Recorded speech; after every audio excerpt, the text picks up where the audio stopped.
What if I told you that somewhere in your blood, there is a name you will never know, a face erased, a language silenced, a family tree cut at the root?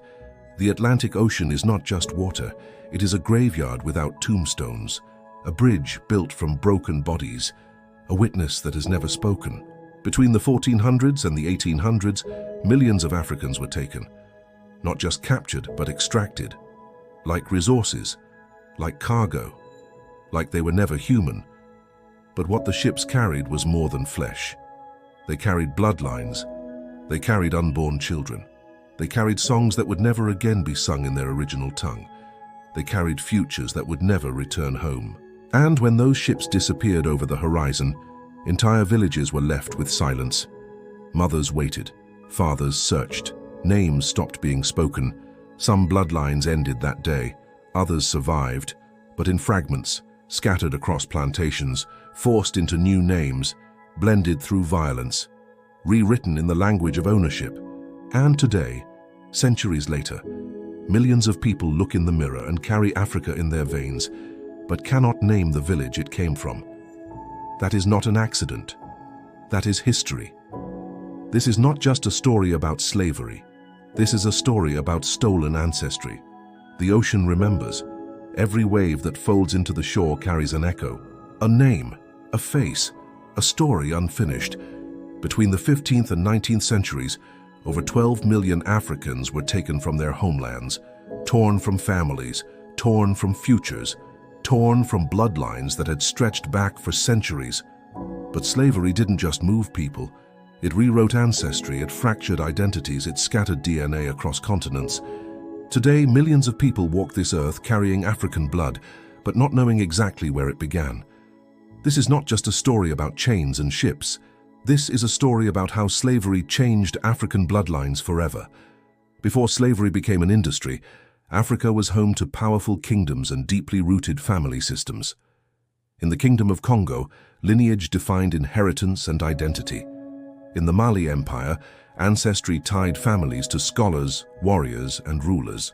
Among the Yorubaland, oral traditions preserved generations of history through names.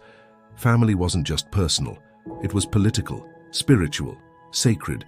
Children knew their grandparents' villages, clans knew their origins, bloodlines were maps. Then the ships came.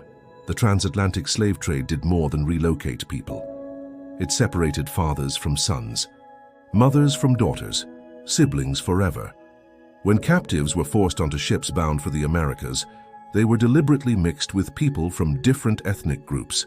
An Igbo woman might be chained beside a Wolof man, a Mandinka child beside a Congo elder. Languages dissolved, names were erased, lineage was broken. On plantations in Brazil, the Caribbean, and North America, enslaved Africans were renamed, stripped of their family identities, and assigned the surnames of enslavers. A person who once carried generations in their name suddenly carried ownership instead. And when children were born into slavery, their bloodlines were recorded not by ancestry, but by property logs. This was not accidental, it was systemic. The rupture was intentional. Slavery didn't just fragment African bloodlines, it blended them in ways no one could have predicted.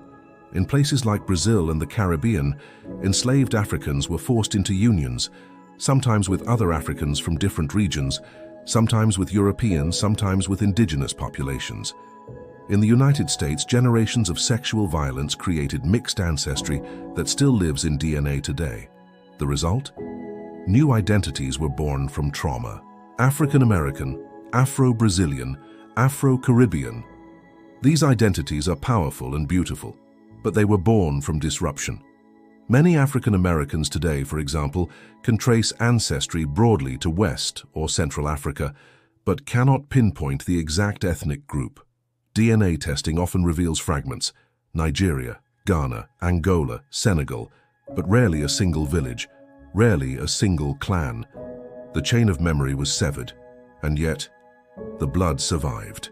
The removal of millions of young Africans, especially men and women of reproductive age, reshaped the continent itself.